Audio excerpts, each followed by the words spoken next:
deep beneath the earth at the foot of London Bridge, like catacombs now referred to as the London Tombs. It's unclear how old these catacombs are, but the bridge itself dates back to ancient Roman times.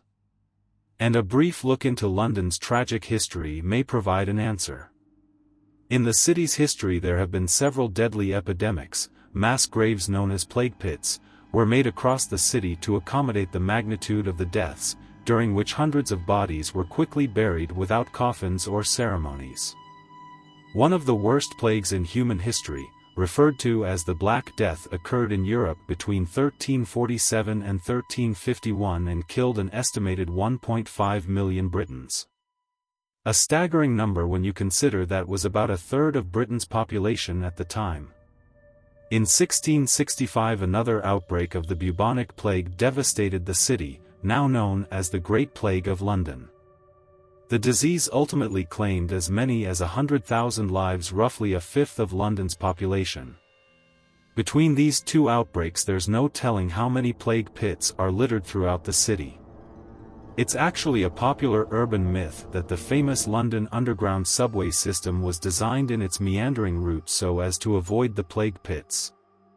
Records from John Stow's 1598 survey of London suggest that up to 150,000 bodies had been buried throughout London in plague pits. Evidence of these masked graves have been discovered throughout various points in history. As recently as 2013 a pit of 14 bodies was discovered in Farrington's Charterhouse Square, by engineers working on London's Crossrail project. Prior to becoming a tourist attraction, the tombs had been sealed for decades. Excavations to build the attraction began as early as 2007 by brothers Lee and Danny Scriven of Kent. The project was said to cost over £2 million during its excavation.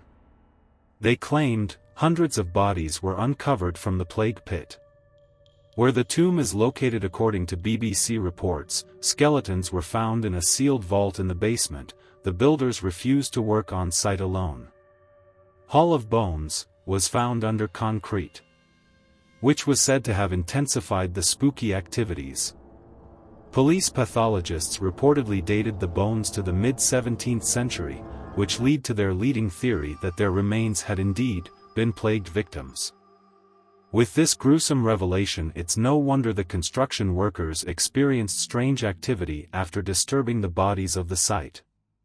Workers would report disappearing tools and strange noises. They witnessed a mysterious surge where over a dozen light bulbs had flown, despite the new working electrical system. Some reported feeling as if someone was watching them. Perhaps most horrifyingly, those who have visited since have claimed to experience hideous visions, seen sinister faces suspended in midair, and felt violent poltergeist attacks.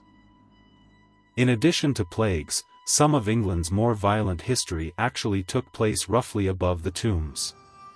As early as the 13th century, England sometimes punished traitors to the crown by hanging, drawing and quartering. This process, among other horrible things, would include pulling somebody's limbs off, possibly with horses, and finishing with decapitation. The heads would be placed on the pikes of Traitors' Gate, a gate that sat on an older incarnation of London Bridge.